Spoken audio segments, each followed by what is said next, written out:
Hey seniors, you're done tomorrow, which you have said multiple times how excited you are about that. But I always like to say my goodbyes, but the problem is I only have 16 of you in class right now, and I've taught well over 150 of you, and so I always try and put these videos out to try and share my goodbye message with as many of you as I can before you head out the door. So you would think, given that I've been doing these for a number of years, this is finishing my 12th year of teaching, that it would be getting easier and easier to say goodbye to all of you, but it's not. It's not the case, and it's just because each group is so unique. I don't feel like I'm going through the same thing every year, right? Every year is a different experience, and so it doesn't get easier because I don't feel like I'm doing the same thing, and every group is such a uniquely talented and special group of young adults that it stays just as hard, if not, part of me feels like it's getting even harder to say goodbye to each senior class than the previous year. And I think, you all only get to experience high school once, right? You go through it once and that's it, unless you're crazy like me and decide to come back and teach in a place like this. But I do get the benefit of seeing now over a dozen classes come through this place, and one thing I've learned is that you all have a hard time appreciating the significance of what you all have done at your time here at Millard West. And I don't just mean the state champions, I don't just mean the people that ace the ACTs, right? I mean all of you, truly all of you, because you're on this kind of collective struggle bus together, right? You're all experiencing the same things, so it's easy to lose sight of just how special it is, the stuff that you're doing, right? Because when you're stressed about a test, you have at least 20 other people stressed about the same test, right? When you're at practice, on that grind, so are a bunch of other people. When you're at the same games, you're at the same performances, you're standing in the same crowds, you're stressed about the same AP exams, and because it's a collective experience, I think it feels for you like it's ordinary, it's routine, it's what everybody does. But this is a special place, and it's made a special place by you and your hard work and all of the unique things that you bring to the table. And I know that sounds cheesy and cliche, but I promise you it's true. And I can say that probably better than other teachers in this building because I came through here, right? I was in your same shoes. I still have the picture of me cheering on my last day of senior year right outside the teacher plan area. And I can tell you, when I compare what my graduating class did in 2003 to what you're doing here in 2019, holy smokes, you blow us out of the water. And my class was considered a good, a strong graduating class, and certainly not because of me. It was I was surrounded by kids that were way more talented than me. So I'm not saying that to knock on my own group. I'm saying that because even compared to the high standards that my graduating class had set, you still stand even farther out ahead than us. And so I really, really hope that in this last day that you take a moment to reflect and appreciate all of the really cool stuff that you've done and the impact that you've left on this building that's going to stay here even after you've gone. And I hope you also know that collective grind and struggle, the skills you've picked up, the knowledge you have, the perseverance that you've demonstrated, you are more ready to tackle the real world than you think. And I wish that you were coming into adulthood at a better time. Because I think right now, a lot of folks have a lot of uncertainty about the future. And I think a lot of folks have lost faith in the institutions that kind of form the bedrock of our society. And I wish that wasn't the case, and I'm saying that, and this is coming from someone who graduated 2 years after September 11th. I wish that wasn't the world you were coming into. But, selfishly, I'm glad it's the world you're coming into because your generation, your class, the class that came before you, the folks that are still here, there's not a group I would trust more to kind of pick up the baton in this relay race that we call life, to carry us forward into the future. And I'm not just saying that as some kind of, idealist. as an eternal optimist. That's not where I'm coming from. I'm coming from someone who's seen you do it, right? This year in government class, I've watched you all tackle challenging topics, have difficult conversations with your peers, and not just with your peers. I've watched you tackle difficult subjects with the actual state senators and the actual lobbyists and the actual staffers that do the real work down in the state capitol.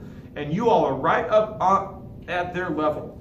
And that's not my opinion. They were telling me that, right? On multiple occasions.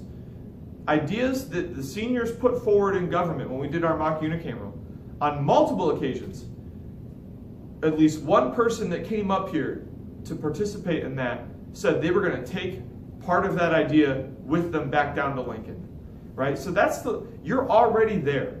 So again, I'm saying that pragmatically, watching you do what we're expecting our adult leaders to do, you're already there. And so that's why I say that you're ready, because I've seen it firsthand. And so that's why I kind of laugh when, because several of you in the halls the past few weeks have said something to the effect of, oh, I'm worried about being an adult. Adulting is scary. Yeah, it is scary. Don't get me wrong. But you're ready for it, right? As ready as you will be. Because it's not that adulting, I love that verb, is going to be easy. It's not. Life is going to be full of challenges for you. And it will be a little bit harder in that, some of your supports are going away, right? Your QT teacher isn't right down the hall. There isn't a guidance counselor that you can necessarily schedule an appointment with. But there are still plenty of people in your life, including us, if you want it, right? There's no reason why I'm not an email away from giving you any kind of advice or help, right? But I promise you that as you go through life, you're not alone. Even when you think you are. And I have had plenty of moments in my life where I have felt isolated and trapped and dealing with situations where I felt like there wasn't no one I could turn to. And it's very easy to feel that way, but I promise you that even in those moments, there are plenty of people who are ready and willing to help, at the very least just to stand by you and support you. So there's a few things I want to kind of pass on, a few life lessons for you to be thinking about as you start your adulting journey. There's going to be moments where you're trying to obtain some kind of goal, meet some target you've set for yourself, and you give the perfect performance. You do everything that you possibly can. There's not looking back, there's nothing you would change, and you still might fall short of that goal. And that's life, right? Sometimes we fall short of our goals, and there's nothing we could have done to have changed that. But that doesn't make you a failure. That's a hard distinction to draw. But failing to meet a goal does not make you a failure, even if you tried and gave it your best. It's going to happen. It's happened to me. It's happened to everybody in this building. And that's okay. Learn from your mistakes. Man, and I have made mistakes. I've made so many mistakes. And this isn't Avengers Endgame. Can't go back in time. So the only option you have is to move forward and to learn from those mistakes and to use them as opportunities to be a better person, right? I've made mistakes as a teacher. I've made mistakes this year as a teacher. The thing that gives me comfort is it's given me a chance to figure out how I can become a better teacher and how I can better teach the next group of kids that comes through. And that's the mentality that you should have as well. Listen, if there's someone that you care about a lot in your life and they're upset about something you did, take the time to figure out why, right? A lot of life is not about being right or wrong. That was a really hard thing for me to learn because, I did debate. And it was hard for me to learn that life is not a debate round, right? That there's not a judge sitting in the back of the room going, point Royers for being correct. That there's more to life than being correct. Take the time, if there's someone you care about, figure out why they were upset and what you could have done differently. Now, that doesn't mean you need to compromise your values or who you are, right? But there's a middle ground where you can maintain your values, but also develop empathy. And if there are people in your life that do compromise your values, then make the mature decision and walk away from that relationship if it's not worth it for you, right? At this point in your life, if people are in your life, it's by your choice. And take ownership of that, right? Self-care is important. And I guess the other thing is, be humble and work for others. It's not always going to play out, But if you consistently try and put others before yourself and try and help others, when you're going to be at your moments in life where you need assistance, they will be there for you more than you think. And again, I can speak from personal experience on that. For a great many of you, I haven't had you in class in, 2 years. But I hope you know I've tried to keep track of as many of you as I can, because it's been really cool to see what you've done your junior and senior years, and just how much you've grown. Man, you grow a lot the second half of high school. And it's cool to see you become better versions of yourselves, right? It's not like I'm saying you were bad as sophomores and miraculously became great as seniors. I'm saying you went from potential as sophomores to being awesome, to being potentially awesome to being awesome. And it's such a cool transformation to see. And even though you're the group that stole my freaking stapler and put it in Jell-O, and you're the class that made me do the mannequin challenge, everything else has been, has made it more than worth it. And I think that's probably the other thing I want you to remember, especially when you get to those struggle moments in your life, that this job teaching is hard, insanely hard. The hours are long. You're always on the clock. It's exhausting.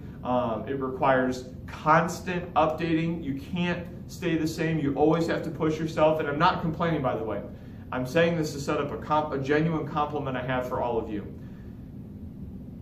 This job is hard, but we all keep coming back to do it because of you, right? You make this job worth it.